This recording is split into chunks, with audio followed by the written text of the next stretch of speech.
playoffs. And, I said last year too, when you make the playoffs, you don't want it to be a one-and-done situation. You want to be able to make the playoffs. And a few years from now, we'll stop talking about making the playoffs. It's about winning a cup. And I truly believe after what I've witnessed this year, we have most of the pieces in that locker room. Obviously, there's going to be some changes. There's unrestricted free agents and, some needs that we need to address. And we will do everything in our power to address those needs this summer. How aggressive do you want to be this summer, and how big a challenge is it to fix from the red line back? I think that's probably the focus. Is that right? Yeah, I agree with that. We've had lots of meetings already. We just had a big meeting the other day about, you look at different avenues you can explore. One is obviously through trades. We have a lot of trade or pick assets that we could use for trades. And the other is free agent market. And the free agent market this year, with the cap going up, a lot of teams have locked up their players for numerous amount of years. You guys can see the same list that we're looking at. So there's going to be some challenges there. But I think every summer there's deals to be made. It's just willing, what pieces you're willing to give up for it. And like I said, having the draft capital is always important. We got 2 first-round picks this year. So, our goal is to make sure we do everything that we're capable of doing to try to make this team better. Don, was this a successful season, and how do you define success? Well, you absolutely have to say it's a successful season. Now, saying that, you're never happy when you're not in the playoffs. But we back up to, like I said, when we started this, to think we'd be on April 16th, we were still alive in the playoffs with the season ending on the 17th is pretty remarkable for these guys. And, the coaches are included. And when I say guys, coaches did a great job. Dean obviously led the coaches. And, you always go back. Last night I'm just thinking of all the games that we could have won, not should have won. But then I think about this few that we probably shouldn't have won. So probably crosses off. But, it's also a learning experience. We went through a tough period here in March where we were struggling to score goals, and I think we ended up breaking records for the most goals we've ever scored at home this year. So, you look back and say, what happened there? I know after a couple games we got shut out there. All of a sudden we were looking to make the best play, not the right play. We were passing up shots to try to make, forcing ourselves to try to put the puck in that. And then we went back to what we've done all year, and that's getting shots on goal. And we did that. We started getting not only the goals that way, but the rebounds. So, it's a learning experience for sure. And I think this year everybody in this organization was willing to learn and definitely have taken that next step. Don, when you think back to the 2024-2025 Blue Jackets, what are you going to remember the most about them? Well, the passion of the players to go out every night and play for, obviously, Johnny, Meredith, and each other. These guys, like I said, this is a tight-knit group. We had no issues at all. Usually you have small issues. You had no issues with this group at all this year. They were, they did a lot together, on the road, dinners together, lunches together, home family things together. This is, like I said, very, very good group of people. And I always say, you surround yourself with good people, you have a better chance of success. Don, in sports, so often we talk about sophomore slump, and obviously as a team, not the whole team's not a rookie, but how do you prevent next year, instead of building, any kind of a fall off from this year? No, I think the easy answer is, what we accomplished this year is a step, right? And, we really, our veteran group here, Monahan, Sorensky, Olivier, Jenner, Gerbrunson, I mean, these are all people that want to win and care. So I'm not worried about that at all. It's our job to try to make our team better, of course. But the group we have in that room right now, I have a lot of confidence in to continue on the path that we've started this year. Don, do you have enough flexibility to consider any buyouts? No, not at this point. That's not something that we're looking at. I can't say how the summer is going to play out, but as of now, we haven't even talked about it. sample size was pretty small until the last week or so, but with what you saw out of Jet Greaves this season, what do you think his future may be, and can you just speak to what he meant down the stretch for this team? Yeah, we watched Jet a lot this year in Cleveland. Obviously, he was the starter there, got to play a lot of games, which is important for a young goalie. And then anytime we brought him up, he played good. He played exceptionally well here, obviously, down the stretch. He's a guy that I think continues to, he's not the biggest goalie in the world, but he's learned how to play his size. And I think that was an important thing that I know our goalie coaches worked with him on. And I know the guys enjoy playing in front of him. He's a very cool, calm goalie. You see him in there, like, very rare is there a rebound. He's probably got the best catching glove I've ever seen a goalie have, because he snags everything, and very rare is there a rebound from that. So, his future is bright, obviously. We sent him back to Cleveland. They're in a playoff hunt there, and I think any experience he gets in the playoffs is only going to add to his resume and help him moving forward.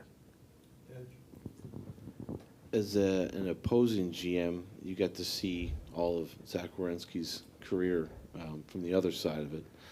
What can you say about him after being his GM for a year and getting to see it from this side of it?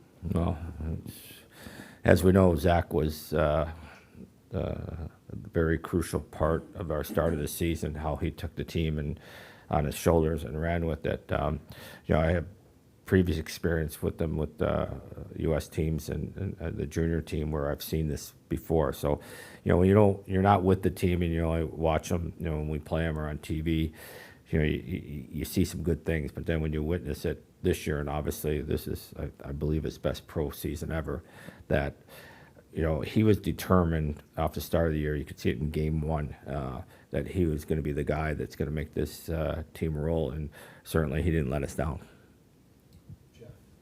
You mentioned how coming into the season, how important it was going to be playing meaningful games at the end of the season. And it's kind of a intensity and experience that you can't fake it. What have you seen maybe in the past, and how much do you think that experience of going through this end of season is going to be able to help going forward to keep building this team? I think it's big for a couple of reasons. One is we went through a tough stretch in March, and I always say March and April are the harder. For some reason, they're harder to win in October and November, and it doesn't make any sense, but that's what we always talk about. And we went through a dip in March, and be honest, I was wondering if we were going to get out of it, because it was getting tougher. We were playing really good teams. Everybody was fighting for the playoffs there. But we did, and that's a strong sign of this locker room, these guys, how much they care for each other, how much they care for winning hockey games and getting to that postseason. And the other thing I should mention that our home ice record was pretty good this year, and not that the guys always just enjoy playing at home versus because they love playing hockey, but the fans at Nationwide, I experienced it last year. I talked about it when I got here, the last game of the last season when my team was in here. What I witnessed this season is remarkable. The support that we got, not just from our fans at the building, but in the entire community, and I can't thank them enough. The World Championships, I just wonder, what is your take on them, and are there going to be players that that are going to go? We've actually had this conversation this morning with a couple of the GMs from U.S. and Canada. So it's all in a dialogue right now. I think in the next probably 24 to 48 hours, I got to talk to players today. And, I think some players will be excited. Some players can have some nagging injuries that may need to slow down. Some have played too much hockey this year, maybe, so not to name a name. But so, this is a player's choice. I'm a supporter of the World Championships. I think it's great hockey. It's a great environment. And anytime you can put your country's crest on the front, I think you should do it if you can. And so we'll see you in the next little bit. Don, what are your views on offer sheets? What side do I want to be on them? I've been on both sides. It's a tool in the toolbox. It's the CBA allows it. We've seen it more recently. We went pretty dry for, I think it was 12 years until I received one in Carolina, and then I think that started, and we gave one back, And then last summer we saw Montreal, Montreal's on my name, St. Louis with the offer sheets on Edmonton. So, and it's worked out pretty well for them. So it's a tool in the toolbox. It's like everything else you have. If we don't use all the tools that are in our toolbox, we're not doing our job thoroughly. Does that mean we're going to have an offer sheet? It's hard to say. You don't know, again, who's the player, what's the value of the player, do you have the picks necessary to make an offer sheet? Now, you've got, I believe, 9 UFAs, 6 of them played significant roles here. Have you, what should we expect there? Are you still pursuing contract extensions with some of them? Right now, we'd put everything on hold probably a month ago, and I'll sit with the coaches here the next couple days. Obviously, there's a few obvious ones that we'd like to have back that we've talked about, Proby and Fabro. And there's some other guys we'd like to have back too. So, but we haven't made any of those determinations yet. We'll sit over. The good and bad. We're done in April 17th. We have time on our hands here where we can really look at it. And it also gives us the opportunity to study the market to say, okay, if we don't sign player X, can we replace him with player Z? So all that'll happen over the next 4 to 6 weeks. Last one. When you look forward to the off season here, I mean, when goals go in, it's not just any one person's fault. We all realize that. But the goaltending numbers were a little down as far as the top 2 guys. What can we look forward to maybe in this offseason? Is that an area where you guys may look to, I don't know about make a change, but just address the situation? Yeah, it's like I said, if we don't examine every position and dissect everything that we've done this year, we're not doing our jobs. And certainly, as you said, the goaltender numbers are not as good as what we would hope they'd be. I said not that long ago that I thought Elvis won us a lot more games than he lost us. He had some nights, you remember the outdoor game and some other games where he just stood on his head. So we know there's a lot of talent, particularly there, that looking more for the consistency factor. Tarasov had a great run last year. I went back and looked at all the stuff going into the season, and coaches and myself believed that he was capable, and he probably didn't play as much early on because Elvis was running pretty good. And when he had an opportunity to play, he played some good games, and the other ones not so good. So to say that we're just staying in status quo would be, maybe that's the way it ends up. But we got to examine this position, like all the positions, and make decisions. Again, our goal is, I don't want to be talking next year on the last day of the season. I want to be talking at the last game of the playoffs. So until we get to that point, we got to continue to look at everything. Again, thank you, everybody. Appreciate everybody's support during the year. I know it's been an interesting year for everybody. And again, go Blue Jackets. Dean, out in a minute. Just leave me around there. You want to start keep running?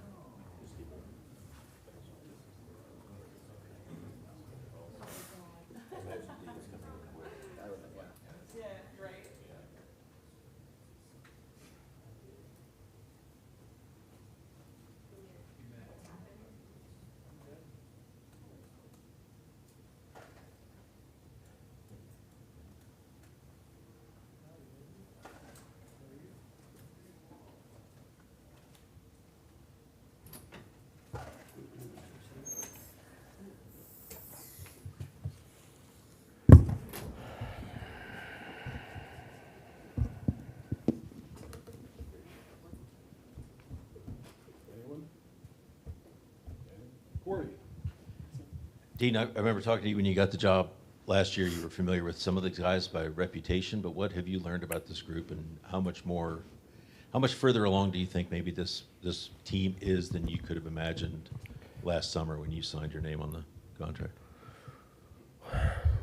Well, we're not far enough because we're not playing, right? We're not preparing to play. So I want to make that clear. Like,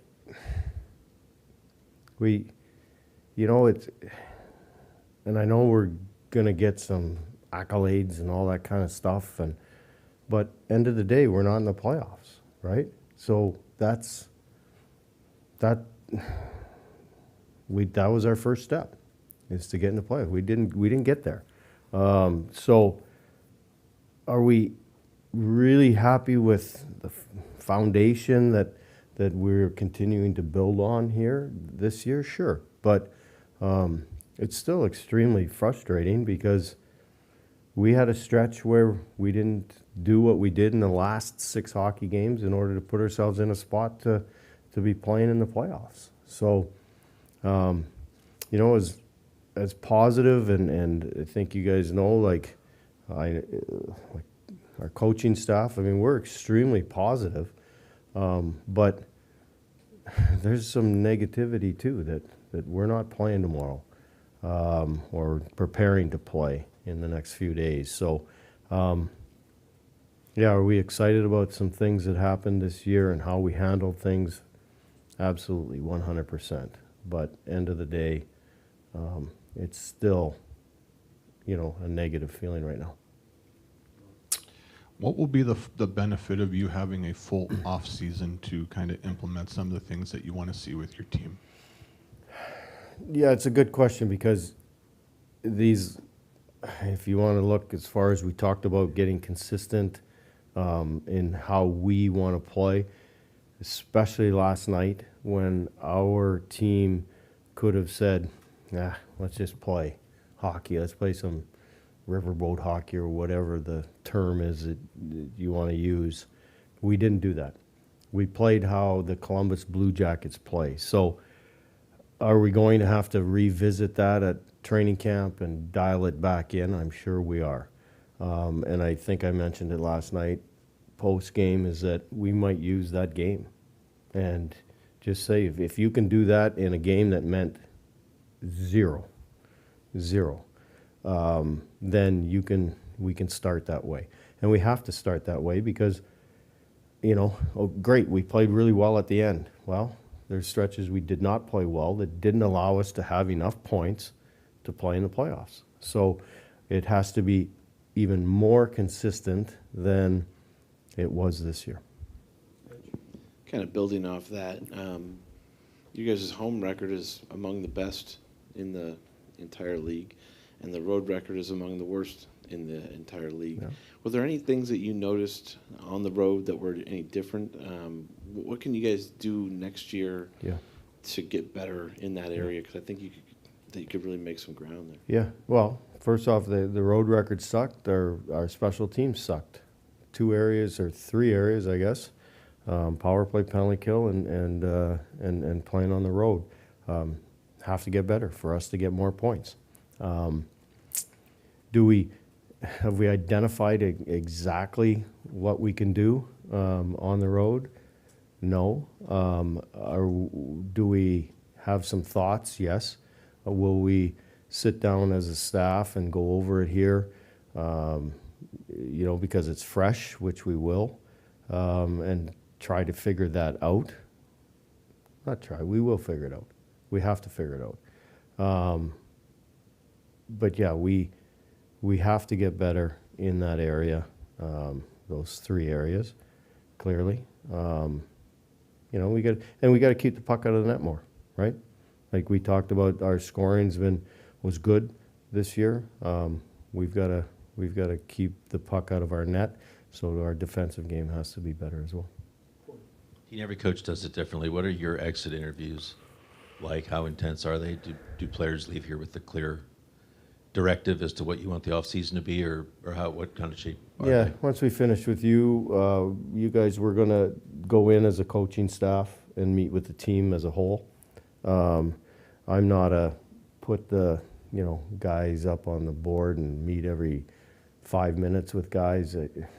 I don't think it's productive because you're saying kind of the same thing. So what I'm going to do, and Don's doing the same, I believe, is that I'm going to meet with some individuals that I've identified that we need to talk to about certain things, especially the guys that are going to be leaving right away.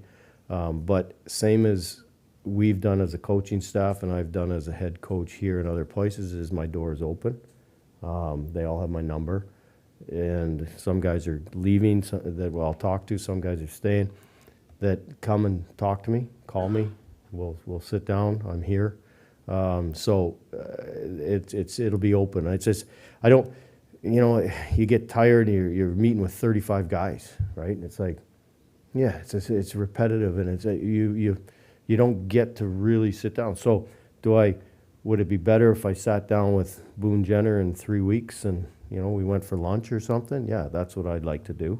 And, you know, talk to him about the team as opposed to 5 minutes today going, you know, Boone, what'd you think? It's like everything's fresh and you know, like I said, you know, some's negative, some's positive. Get some time to just chill. And like I said, guys that are leaving, we have to do it. But it doesn't mean we can't pick the phone up either and call. Some of these guys don't know how to make phone calls either, so I won't be texting or whatever, the FaceTime or whatever Zoom? Yeah.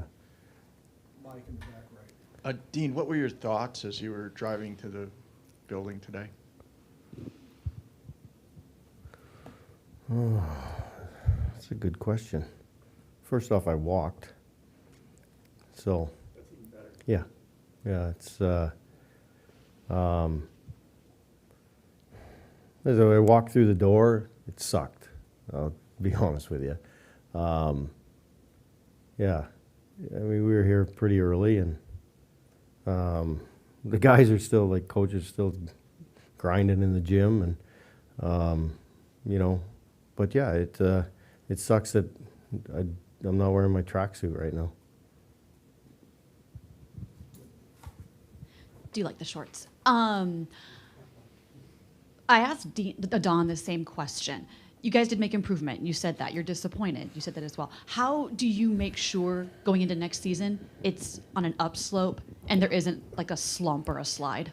Well, first off, so we get to training camp this year, and we have to implement all our systems. The players have to get to know not only who I am, but the coaching staff, who we all. There's no gray area next year. We don't have to go through that process. They know what to expect. They know the accountability that we as an organization, as a staff, as Don's guys, and us as a coaching staff are holding the players accountable. More importantly, the players are holding themselves accountable. And that goes a hell of a lot further than, you know, Don saying something or me saying something when your peers are doing that. So that end of it we really like. So we'll have to revisit some things systematically, whatever, and probably dial in some stuff, but they'll know what to expect from me. They'll know what to expect from us as a staff. Will we have new guys? Sure. Obviously, there's going to be some change, but the bulk and the majority of our team will be the guys that we ended with last night. So they'll know what to expect and how to play and how to compete in order for us to win hockey games. When you look back at the season from the Stadium Series on, when things kind of went on the downturn, do you feel like that there was some fatigue there with everything leading up to that, the play after that? Was that a factor in your mind? Sounds like an excuse. Yeah. No, I don't. Everybody's playing the same amount of games. Everybody's playing the, same amount of road games and home games, and maybe we got some teams have a couple more back-to-backs or what have you. No, I think we have to get better in all areas. That's an area. Clearly, like you said, we'll sit down and talk about where those stretches were and maybe what we could do and not do as far as rest and workload and all of that. We'll dial in all of that, and maybe once we do that, we'll go, well, maybe we should have, taken a few more days off, or maybe we should have been on the ice a little bit more if the fatigue was a factor, we thought it was. But right now, no, we just didn't play well enough, in order to win hockey games and through that stretch. Just kind of going off what Mark asked, in addition to the physical fatigue, there's an emotional fatigue that comes with a season like this. I mean, there was extraordinary weight from the start, building up to, Zach going to the Four Nations, building up to the outdoor game. I mean, everything was tinged with this extreme level of emotion, high and low. How do you kind of address that moving forward and distill out the positive parts of that while maybe being able to, take the weight off? Yeah, I mean, there's things, every year is going to be different. And, we think that our team did a fantastic job of handling adversity. It's been talked about a lot, obviously, with everything from Johnny to, whatever.